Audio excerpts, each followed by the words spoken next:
dia. Quero cumprimentar os irmãos com a graça e com a paz do Senhor Jesus.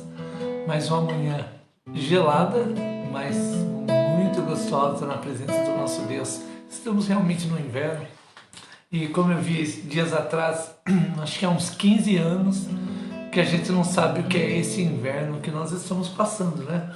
Mas é um período gostoso também, onde podemos adorar ao nosso Deus e ver também o cuidado dele quanto à natureza, aos detalhes da criação. É um tempo para eu e você adorarmos juntos ao nosso Deus. Quero convidar você a fechar seus olhos e estarmos orando, agradecendo a Deus por esta manhã. Maravilhoso Deus, nós queremos exaltar o teu nome esta manhã. Agradecer ao Senhor pelo cuidado, por mais um dia, por mais, ó Pai, uma oportunidade de vivermos e adorarmos ao Teu nome. Obrigado porque em todos os momentos o Senhor é quem nos acode, o Senhor é quem está conosco, é o Senhor, ó Pai, que guia os nossos passos e nós nos alegramos em Ti. Muito obrigado. Fica conosco durante esse tempo de escola dominical também, que possamos, ó Pai, aprender mais de Ti, espiritualmente crescermos mais e, acima de tudo, servirmos ao Senhor a cada dia e a cada momento com alegria, em nome de Jesus. Amém. Bom dia, Beth. Seja bem-vinda em nome de Jesus. Vamos chegando à presença de Deus. Bom dia, Dona Rosa, Tia Melinha. Seja bem-vinda, querida, em nome de Jesus.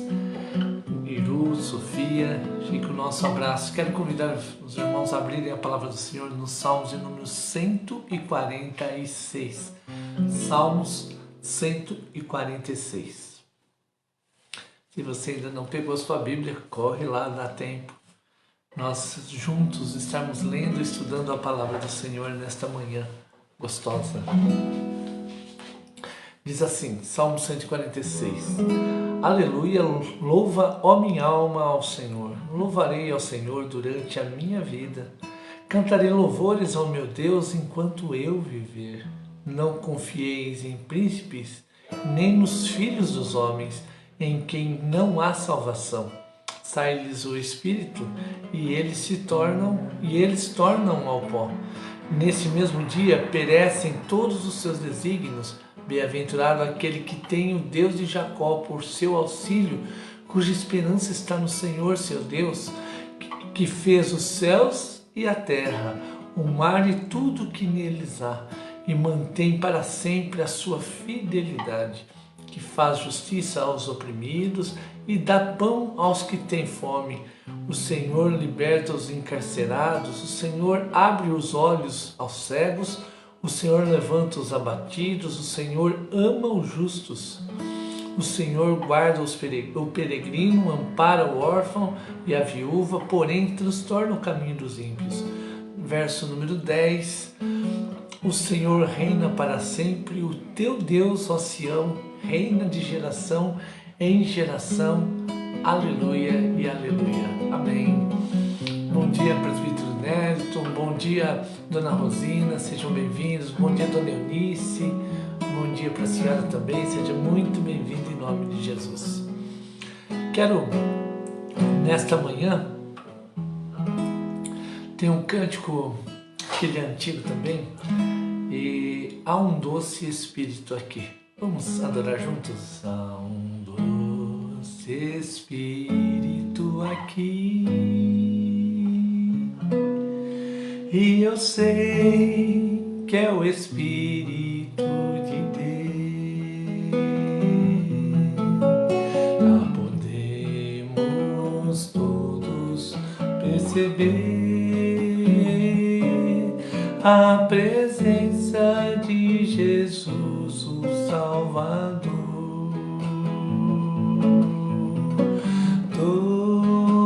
Doce presença, presença santa, vem sobre nós, encher-nos com o teu poder.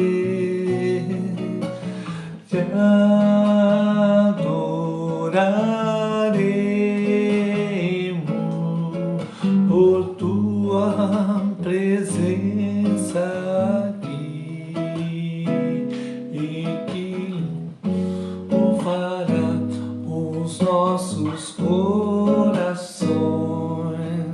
Louvado seja o Senhor. Bom dia, Dalvinha. Bom dia, Ione. Bom dia, Flávio. Neste momento eu gostaria que nós tirássemos. Hoje eu vou falar um pouquinho. Nós finalizamos a nossa revista semana passada e nós vamos iniciar uma nova revista. E para essas lições, até a gente ajustar qual a próxima lição, qual a próxima revista, eu vou trabalhar com essa aqui. Não sei se está saindo um inverso aí para você, mas é Família Vitoriosa em tempo de crises. Então, é uma revista assim que eu estava lendo e eu gostei muito do conteúdo. E eu estou lendo alguns conteúdos, pesquisando, para achar assim, uma revista que a gente possa aproveitar bem nas aulas. E hoje nós vamos falar um pouquinho sobre as nossas famílias, o nosso lar. E eu gostaria que nós tirássemos um tempinho para orar agora pelas nossas famílias. Eu sei que talvez você esteja sozinho, mas você tem familiares. Talvez você esteja parcial aí, né? Você está, mas o cônjuge não está, os filhos não estão. Então eu gostaria que, mesmo que eles não estão, não tem problema, que você, nesse momento, também esteja orando pelos seus familiares. Talvez você tenha filhos, pais longe de Londrina, ou até mesmo longe há um tempo que você não conversa, que você possa, nesse momento, tirar um tempo de oração. Assim como cantamos "Há um doce Espírito" aqui, é o Espírito Santo que nos convence do nosso pecado, da nossa necessidade. E é o Espírito Santo em quem quem atua no meio ou em situações as quais nós queremos que Deus mova. Então, creio que quando nós adoramos a Deus e colocamos as pessoas que nós amamos, o Senhor também move os céus para alcançar, tocar corações. Quero convidar você a fechar seus olhos e orarmos pelos nossos familiares. Querido Deus, esta manhã que vamos falar um pouquinho sobre a família. Nós queremos colocar as nossas famílias, as pessoas que nós amamos, ó Pai, diante de Ti. Sabemos que os problemas, eles são naturais, pelas situações que passamos, até mesmo pelo nosso estilo de vida nos dias de hoje. Por isso nós queremos clamar nesse momento, que alcance as pessoas que nós amamos, os nossos filhos, os nossos pais, aquele pai que está ausente, aquela mãe que está ausente, ó Pai. Queremos clamar ao Senhor. Move com Teu Espírito. Traz união à família, traz a reconciliação à família. Se há algum irmão ou pai que, pelas necessidades ou até mesmo por situações, acabou tendo alguma desavença em casa, em nome de Jesus, ó Pai, clamamos ao Senhor que Teu Espírito permeie as nossas mentes e os nossos corações, para que possamos viver na Tua presença reconciliados também. Nos ajuda a vencer as nossas dificuldades, as nossas lutas, sempre fortalecidos pela Tua Palavra, pela Tua presença, e que Teu Espírito Santo venha nos conduzir na nossa caminhada, em nome de Jesus. Amém. Vamos adorar novamente? Ione mandou aqui que o Nicolas está conosco hoje. Olha que bênção. Deus abençoe a vida do Nicolas. Nicolas, um grande abraço do pastor, em nome de Jesus. Deixa eu ver se mais um irmãozinho que entrou aqui para cá. Que às vezes no meio da oração a gente vai perdendo aí as letrinhas que vão subindo, né? Então se você, à medida que for entrando aí, pode mandando aí, mesmo durante a lição, pode mandando um abraço aí que eu já te respondo em nome de Jesus. Nós vamos juntos aí também. Essa escola dominical ela é livre, porque eu me lembro no formato tradicional a gente chegava só sentando no banquinho ali e ficava quietinho, né? essa você pode entrar no meio, pode comentar, pode receber abraço, piscou o nomezinho, o pastor está chamando, está falando, né, Diegão? O pastor já está mandando abraço para o Diego, para a Camila. Então é assim, entrou, aqui a gente pode interromper a qualquer momento, que é uma escola livre na presença do nosso Deus. Vamos adorar novamente? Há um doce Espírito aqui. Há um doce Espírito aqui, e eu sei que é o Espírito de Deus. Já podemos todos perceber a presença de Jesus, o Salvador. Doce presença, presença santa, vem sobre nós, enche-nos com o teu poder, te adoraremos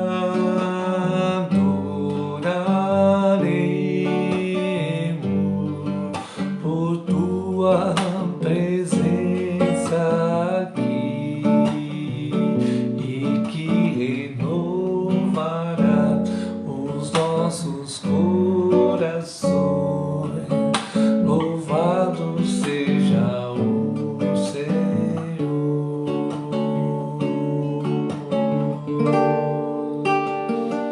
Louvado seja o nosso Deus em todo o tempo. Amém. Nós, este final de semana passada, nós não tivemos aniversariantes, compensação, hoje nós temos 3 aniversariantes. O primeiro é esse que vos fala, né? O pastor fez aniversário ontem e me alegrei muito com a igreja ontem, recebi muitas mensagens, um carinho enorme da igreja, e eu me alegrei porque, como povo de Deus, podemos celebrar juntos. Eu fiz meio século de vida, irmãos. Eu falei para a Nelinha, né? Eu olhei para o espelho e nem estava acreditando. Meio século de vida, graças a Deus. E me alegro em Deus por a cada momento, a cada dia, saber que a minha vida pertence a Ele. E creio que foi um momento especial poder celebrar com os irmãos. Também nós temos o nosso querido Flávio. Flávio também faz um dia 3. Eu faço dia 3, ele dia 3. Também servindo ao Senhor, nos alegramos juntos, e assim é um prazer muito grande, né, ter o Flávio e a Ione pertinho da gente, e também dividir com ele, né, eu tive que dividir, né, o meu dia de aniversário com ele. Se não bastasse isso, já tinha também a Dona Jacira, dia 3, também a nossa querida Dona Jacira, que me emprestou, né, emprestou para o Flávio e depois para mim aí, essa data especial que é o dia 3 de julho, e nós pudemos comemorar ontem, no dia 3, 3 aniversários, 3 aniversariantes. Então fica o nosso grande abraço aí ao nosso irmão Flávio e Ione, né? O nosso irmão Flávio, que completou aí mais um aninho de vida, e a Dona Jacira também, que completou mais um aninho de vida. E o seu Jair também, fica o nosso abraço a essa família amada, em nome de Jesus. A lição de hoje, como eu disse, família vitoriosa em tempos de crise. E a nossa lição de hoje, ela chama Inimigos do Lar. Inimigos do Lar. Eu achei pertinente, achei muito interessante o autor começar falando sobre família, e nada melhor do que falar dentro do nosso lar, porque nós conhecemos e sabemos aquilo que nós passamos no nosso dia a dia, no nosso cotidiano. E nos nossos lares, nós também podemos nos abrigar, nos refugiar, onde nós podemos correr no final de todos os dias. Acabou meu dia de trabalho, eu quero voltar para minha casa. Acabou meu estudo, eu volto para minha casa. Eu quero almoçar, jantar, eu quero voltar para minha casa. Então, no nosso lar é onde nós nos abrigamos, onde nós encontramos é um espaço especial para sermos acolhidos e nos abrigar a cada momento, a cada dia. E quando o autor fala sobre esse tema, ele também sugere aqui o nosso tema de hoje aqui, Gálatas capítulo, quero convidar os irmãos a abrir, Gálatas capítulo 5. Gálatas capítulo 5.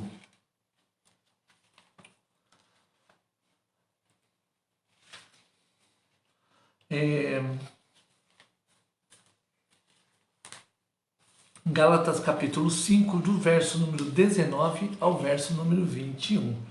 Gálatas 5, 19 ao 21. Esse é o texto base aí da nossa lição.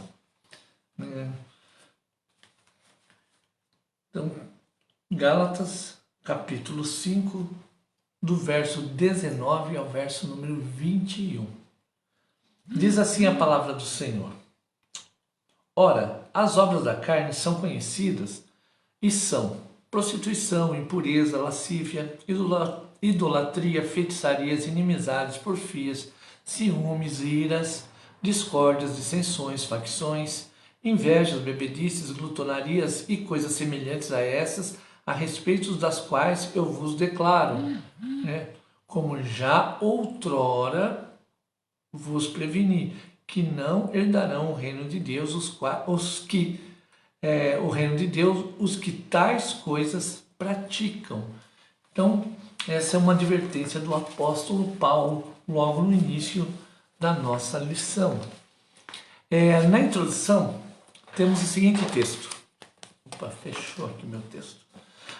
Não se pode negar que as famílias vivem tempos difíceis. É verdade. E creio que a tendência, a dificuldade aumentar.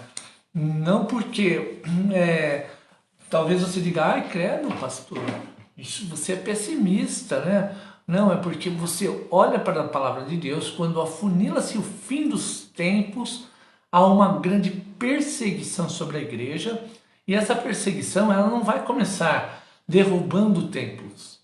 Você sabe, pelo menos eu creio dessa forma, que a palavra de Deus tem se cumprido na grande perseguição contra a igreja, ela começa na família.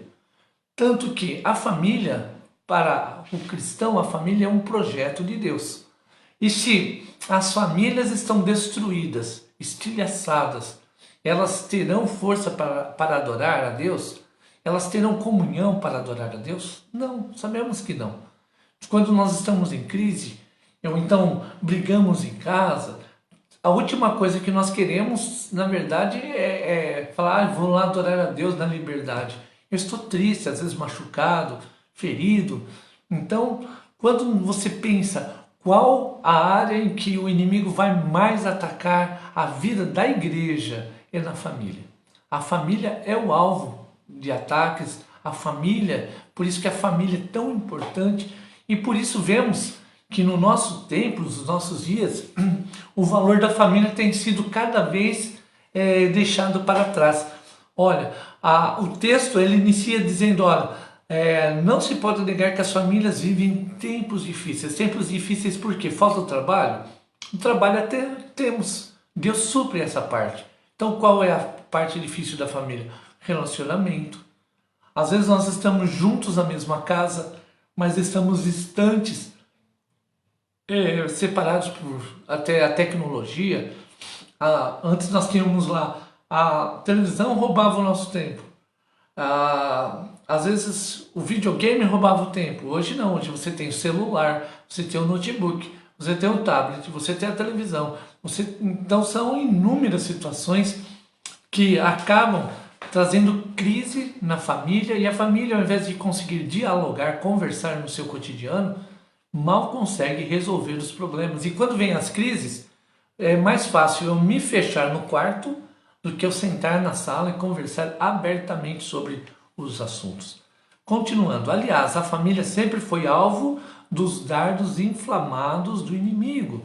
Ela sempre enfrentou grandes dificuldades desde o seu início no Éden, porém, com a relativização dos valores e das verdades bíblicas, observa-se hoje muitos lares cristãos que se encontram mergulhados numa profunda crise e tantos outros que se desmoronaram. Os evangélicos continuam crendo que o casamento não é uma instituição falida. No entanto, a realidade do mundo e dentro das igrejas tem evidenciado a desvalorização da família e as drásticas consequências desse desprezo dado a essa situação, essa instituição divina. Não são poucos os lares destruídos, filhos abandonados, casais separados, agressões, desrespeitos, etc., revelando assim o caos no qual a sociedade está engolfada. Quando o autor vai trazendo esse cenário, realmente na nossa mente vai passando, né? Quantos irmãos que vivem sofrimento, vivem lutas para manter a sua casa, manter o seu lar, trabalhar dignamente, respeitar, buscar ao Senhor e respeitar também aquilo que a palavra do Senhor nos ensina. Então, viver o cristianismo não é fácil. Eu já falei sobre essa frase, mas C.S. Lewis ele diz: se você quer uma religião que te deixe confortável, não busque o cristianismo, porque o cristianismo, o cristão, ele sofre uma opressão, uma pressão social e uma opressão muitas vezes na área da família ou na sua vida particular, porque o inimigo das nossas almas, ele não quer que a sua família vá bem. Na verdade, ele quer que ela seja destruída, assim como as nossas vidas. Por isso, nós precisamos estar firmados e construir os nossos valores em Cristo Jesus. Talvez você diga: mas pastor, é fácil falar, o duro é viver aqui em casa, né? Viver com os meus problemas. Eu não conheço os seus problemas, eu conheço os meus, mas eu conheço o Senhor dos problemas, que é o Senhor que está acima de todas as situações. O Senhor que pode resolver, assim como tem resolvido o meu, pode resolver o seu. Assim como me conhece profundamente, Ele conhece você profundamente. E quando você, às vezes, está passando por uma crise, até mesmo no relacionamento conjugal, é o Senhor que vai permear o coração do seu cônjuge para que mude essa história. Muitas vezes nós queremos resolver do nosso jeito. Esquecemos que temos um Deus que está conosco e diz: eu estou com vocês todos os dias. Quando Jesus ele deixa essa promessa, eis que estou convosco todos os dias, ele está dizendo que está conosco em todos os momentos também. Não é, Jesus passa aí, só vem dar um oi, oi, tchau, tchau. Não, ele diz: eu estou com você sim. Quando você está nervoso, nervosa, quando você está bravo, triste, melancólico, Ele está com você e comigo. Ele diz: eu estou com vocês todos os dias. Veja só aqui ainda no nosso quadro sobre o casamento. São vários sobre a vida em família, né? São vários os motivos que levam ao desmoronamento da família. Em tudo isso, é importante saber que o diabo veio para roubar, matar e destruir. João capítulo 10, o verso número 10. Com base em Gálatas, que é o nosso texto base de hoje, vamos conhecer alguns dos fatores exterminantes da família, contra os quais precisamos lutar firmados na graça de Cristo, utilizando as armas espirituais apresentadas por Paulo em Efésios, a carta aos Efésios, capítulo 6, do verso número 1 ao verso número 18. Para refletir. As obras da carne são descritas no texto que fundamenta esse estudo, que é o nosso texto base. São pecados que muitas vezes estão presentes até mesmo em lares que se professam cristãos. Esses pecados têm sido a causa da destruição de muitas famílias. Primeiramente, veremos quais são esses pecados que se constituem em verdadeiros inimigos do lar. Em seguida, o que fazer para eliminá-los. Nesse texto, Paulo oferece um resumo de vários pecados que podem estar presentes na vida das pessoas e que não são próprios para os cristãos. pensando no que é próprio e no que não é próprio para os cristãos. Ele apresenta as seguintes categorias de pecados. 1. Pecados sexuais. 2. Pecados de idolatria. 3. Pecados de animosidade. E 4. Pecados de intemperança. Além disso, ele menciona a expressão coisas como essa, ou coisas semelhantes a essa. Eles foram os pecados que caracterizam os crentes antes que tivessem conhecido a Cristo. Ou seja, coisas que se parecem com os pecados já relacionados, então ele vai incluir dentro do contexto. Os inimigos do lar. 1. Pecados sexuais. Vamos falar um pouquinho sobre eles? Não há dúvida de que as causas mais frequentes dos desmoronamentos de muitas famílias estão relacionadas às questões das imoralidades sexuais. Com certeza, quando os membros da família não observam os princípios de Deus nessa área, todos pagam um alto preço. Há 3 palavras utilizadas pelo apóstolo Paulo que abrangem todos os pecados relacionados ao sexo. Primeiro, prostituição. Esta é uma tradução da palavra grega porneia. É daí que vêm as palavras pornografia e pornográfico. É uma palavra que se refere ao envolvimento em qualquer forma de comportamento sexual ilegal. Assim, o que nós entendemos que é ilegal? Que está fora do matrimônio, fora do casamento. Assim, todo tipo de prática sexual contrária aos princípios bíblicos podem ser classificados de imoralidade. Porém, esse termo está mais relacionado à prática sexual fora dos parâmetros do casamento. Por isso que ele vai finalizar falando sobre isso. Segundo, se o primeiro é prostituição, segundo, impureza. A palavra grega utilizada para impureza é a catarsia, que se refere ao estado de impureza moral, ou seja, que se refere ao estado, ou seja, tudo aquilo que está na mente ou diante dos olhos e que é sexualmente impuro. Então, uma vez eu vi um pastor dizendo aos jovens, ele dizia: jovens, se cuidem. Ele disse que ele já vou já citar que é o pastor Augusto Nicodemos. Ele já é um senhor, eu não sei quantos anos, deve ter uns 60, alguma coisinha, né? E ele foi muito feliz na colocação dele. Ele disse: olha, queridos jovens, cuidem da sua mente, porque tem coisas que entram na nossa mente e nunca mais saem. Ele disse: coisas que eu errei lá atrás, lá na minha adolescência, juventude, até hoje, permeiam minha mente e eu preciso lutar com aquilo, porque em certo momento na minha vida, eu não observei a palavra de Deus e deixei entrar coisas no meu coração que não pertenciam ao Senhor. E ele disse, esse era um alerta, né? Então cuidem-se, preserve. Então quando fala sobre a impureza, ele também fala, preserve, tome cuidado. Essa impureza, quando não é evitada, por isso que agora o autor finaliza dizendo, quando ela não é evitada, vai minando a vida da família, à semelhança de uma infiltração nos alicerces de uma casa, levando a desabar depois de alguns anos. Então, quando há a impureza no meio da família, inicialmente ela parece até prazerosa, ela parece que ninguém viu, ninguém está percebendo, mas a presença do Espírito Santo vai se apagando dentro do lar. E assim como o autor ele traz a figura da infiltração, a infiltração não é no primeiro dia que ela derruba a casa, mas ela vai condenando uma estrutura toda depois de muitos anos entrando água ali.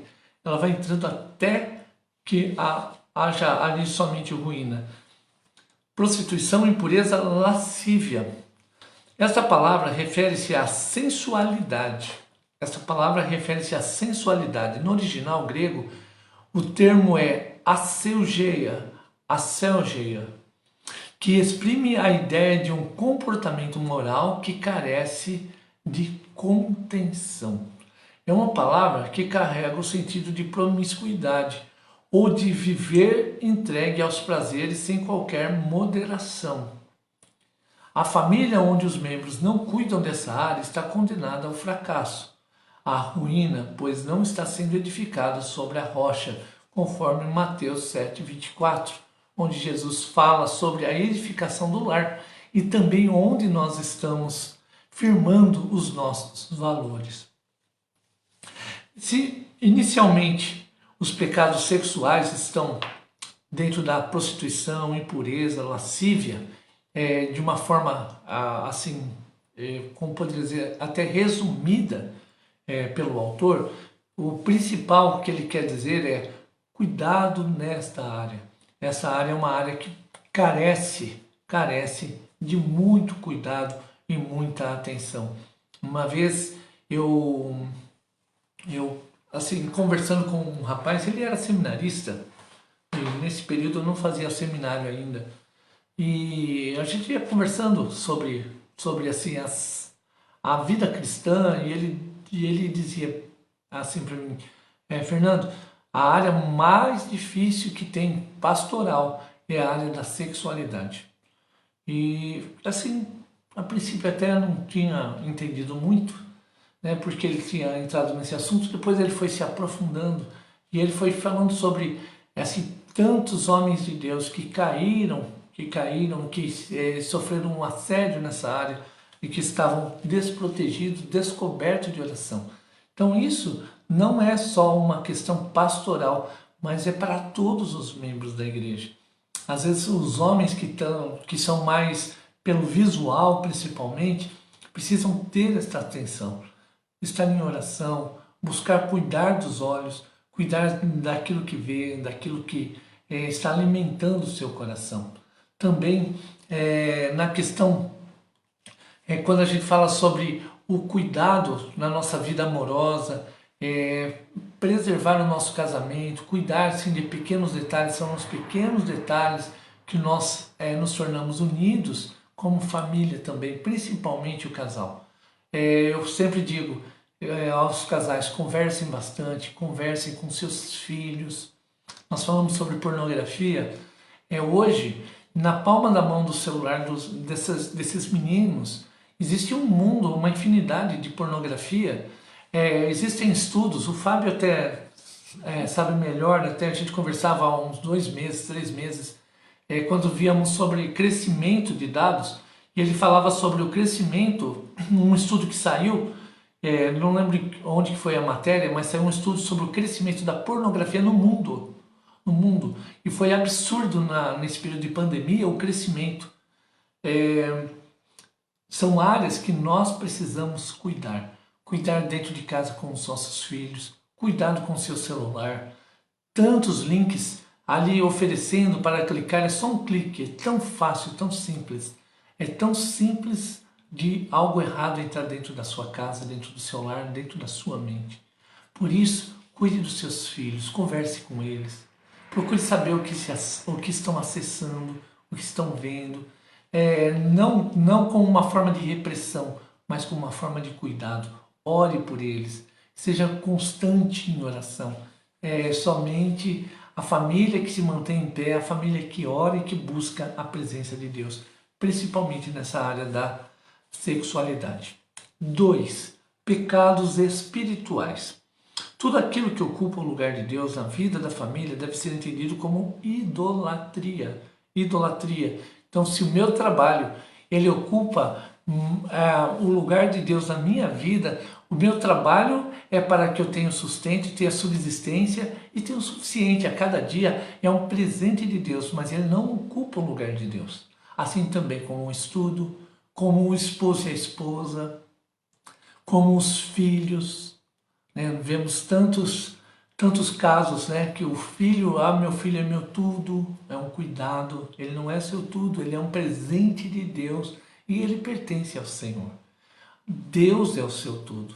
E se há um filho, há um trabalho, há um lar, há alguma coisa, é presente de Deus. Assim a nossa vida deve ser uma vida de gratidão e deve realmente exaltar ao nosso Deus. sem perceber, muitas vezes, o trabalho, os bens materiais, atitudes de superstição, misticismo, amor aos membros da família, acima do amor a Deus, etc., são atitudes que podem colocar a família em uma situação de risco.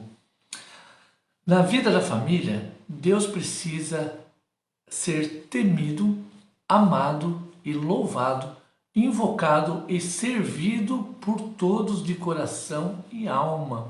Quando lares estão ruindo por causa das suas práticas, quantos lares estão ruindo por causa das suas práticas idólatras? Em lares não cristãos, além da idolatria, a feitiçaria também está presente. Muitos são os filhos que desde cedo aprendem práticas satânicas dentro de casa. Talvez você diga, mas pastor, que horror! Como assim estão aprendendo práticas satânicas dentro de casa? Assista, talvez você seja adulto, né? Não assista mais desenho, mas assista os desenhos. Assista os desenhos e você vai ver o tanto de mágica que tem. O tanto de poderes ocultos, tudo escondido atrás de desenhos. Por isso, este cuidado na área espiritual dentro de casa. O autor aqui, ele finaliza esse bloco da área espiritual, mas eu quero ir um pouquinho além ainda nessa área espiritual. Quantas vezes deixamos de orar? Quantas vezes temos deixado, eu estou correndo, estou com pressa e eu não tenho tempo para ter um tempo com Deus, um tempo às vezes para ler a palavra, para falar sobre a palavra. Muitas vezes podemos conversar e no meio da nossa conversa falar sobre os valores do Senhor. Esses dias atrás eu dou aula para uma menininha, e eu estava conversando com ela sobre assim, as coisas de aula de ukulele, que é um instrumento que ela faz aula. E aí a gente foi conversando e quando tinha uma brecha, eu ia sempre fazendo um comparativo com coisas da palavra de Deus. Por quê?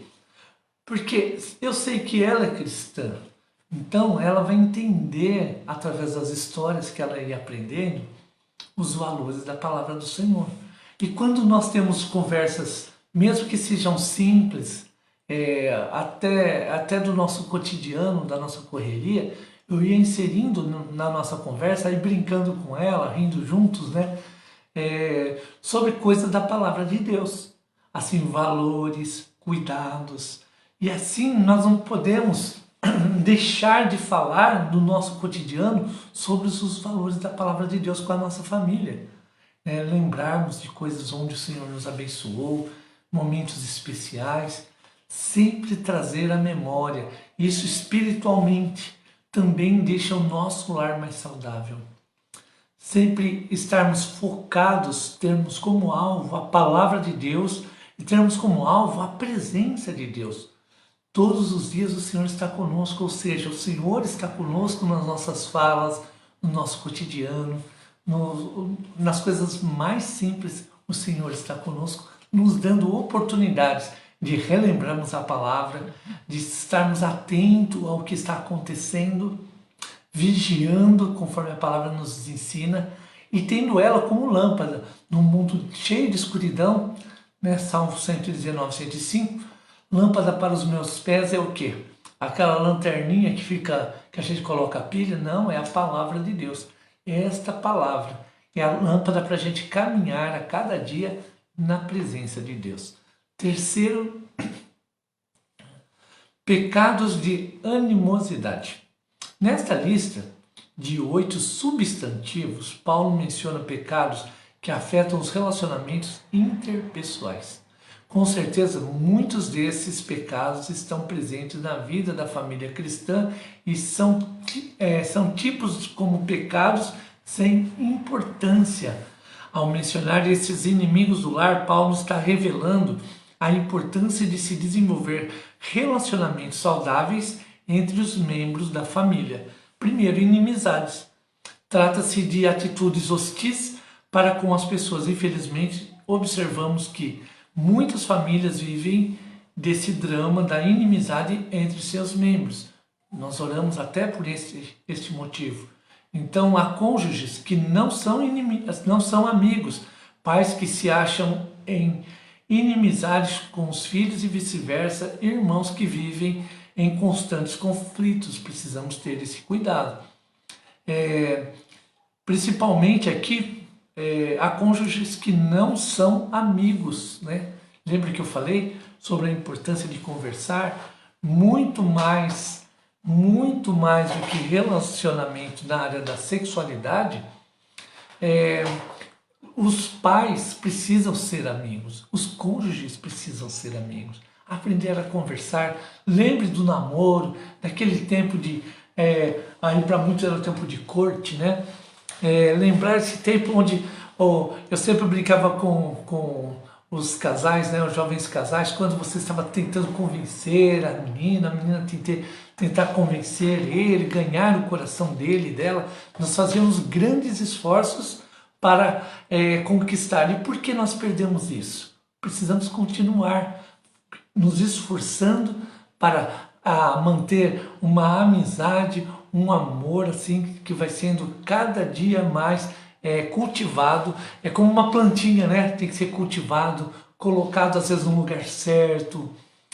Às vezes nós vamos deixando de lado. Não precisa ter um lugar de destaque, um lugar especial. Precisa estar sempre ao alcance dos olhos para contemplarmos também, ver e falar: olha que gostoso, essa é minha amada, esse é meu amado, né? É um presente de Deus. Porfias, esse termo passa a ideia de rivalidade e competição entre as pessoas. Essa atitude é caracterizada pela ambição. Então nós precisamos entender que nós não competimos, principalmente dentro do casamento. Nós estamos juntos na caminhada e não competindo um com o outro. Essa mente de competição deve ser jogada fora. Na minha visão, eu sei que muitos casais têm finanças separadas. O esposo tem o trabalho e tem o financeiro dele. A esposa tem o trabalho e o financeiro dela. Eu sempre fui a favor, um único financeiro. É uma única renda. Tudo que tem é dos dois. Não tem mais de um, mais do outro. Os dois são um na presença de Deus e um na caminhada. Porque se nós não tivermos esta mesma visão de caminharmos no mesmo sentido, nós começamos a ter rivalidade dentro de casa. E isso não abençoa. Ciúmes. Essa é uma forma maligna de egoísmo. O ciúme aqui não é no sentido de zelo, mas no sentido de se pensar apenas em si próprio e não no bem-estar do outro. Então, novamente entra na mesma questão. Os dois são um. Os ciúmes, no sentido de cuidar, esses ciúmes no sentido do amor, ele é saudável na medida certa, na pitadinha certa. Pensa no sal. Se for uma pitadinha, fica gostoso, dá sabor ao alimento. Agora coloca uma colher cheia e manda em cima da sua salada. O que vai acontecer? Ninguém come. Assim também, quando há o excesso aí se torna ruim, se torna mal para a família. Iras, exposições de raiva, né? Explosões de raiva. Essa emoção tem sido a causa de muitos conflitos na vida da família, né? Então, ira e explosões de raiva, se você contar até 10, lembra? Você vai ter que trabalhar então essa área. Se você tem essa dificuldade, agora que o ideal é ter uma ajuda nessa área. Porque nós precisamos, geralmente a explosão, ela ocorre porque nós não conseguimos comunicar aquilo e nós vamos acumulando até que chega um momento onde libera-se tudo. Se nós conseguirmos dentro de casa dialogar bem e conseguirmos conversar sobre os assuntos, nós nunca deixamos acumular. Por isso, essa explosão de raiva ela é evitada e assim também nós conseguimos trazer harmonia para o nosso lar. Discórdias. Esse termo traduz uma palavra que provém da cultura política da Grécia Antiga. A ideia é ambição egoísta e transmite a ideia de que nós podemos chamar de autopromoção ou de autosserviço. Em muitas famílias, os membros buscam apenas os seus interesses próprios, são egoístas, sem qualquer preocupação com o bem-estar dos seus membros. Essa atitude conduz ao desmoronamento do lar, né? Não adianta o maridão estar lá bonitão, todo chiquitoso, perfumado para sair para a rua e a esposa lá sem poder ir ao salão de beleza, com uma roupinha, sem uma roupinha nova, uma roupa adequada. A mulher gosta de ser cuidada, ela gosta que seu esposo invista também, além do tempo, essa área financeira, que ela possa desfrutar também do cuidado. A mulher, ela se veste e se produz para o seu esposo. Então é um presente para ele. Por isso ele precisa investir nesse cuidado na vida da sua esposa. Não adianta ele sair bonitão, principalmente porque a minha esposa, por exemplo, ela que cuida de mim. Prepara minha roupinha, ela diz qual é a roupa certa, qual a roupa que se está adequada ou não. E eu me alegro, porque quando ela está cuidando de mim, eu também me sinto amado. E quando ela vai sair, eu também tento sempre fazer um elogio, sempre observar se a sua roupa está muito bonita. Eu sempre elogio, porque eu acho que é importante nós fazermos esses elogios, porque nós, juntos, nós vamos no mesmo sentido. Esse é o lar. Nas pequenas palavras, nós mostramos o nosso carinho, o nosso amor. É assim, nas pequenas palavras, que nós vamos construindo juntos. Então eu não concorro, ao contrário. E eu também não centralizo em mim. Ao contrário, nós centralizamos em nós e caminhamos juntos. Assim também é o cuidado com os filhos e mesmo com os pais, né? Nós precisamos cuidar uns dos outros. Virando aqui ainda a minha... 4. Pecados da intemperança. 4. Pecados da intemperança. Então, o primeiro pecado que aparece aqui, bebedices. O alcoolismo não é coisa nova. Na verdade, é uma coisa muito grave no lar. Era comum na vida urbana do Império Romano. O apóstolo vem lembrar que a embriaguez é um comportamento impróprio para os cristãos. Quando lares têm sido... Irmãos, a nossa live caiu, houve um problema técnico pastoral, mas domingo que vem eu finalizo esse estudo de hoje. Quero deixar meu convite para a noite. Nosso culto às 7 horas, teremos o culto presencial e online. Será um prazer participarmos juntos para adorarmos a Deus. Um grande abraço e um excelente domingo para você.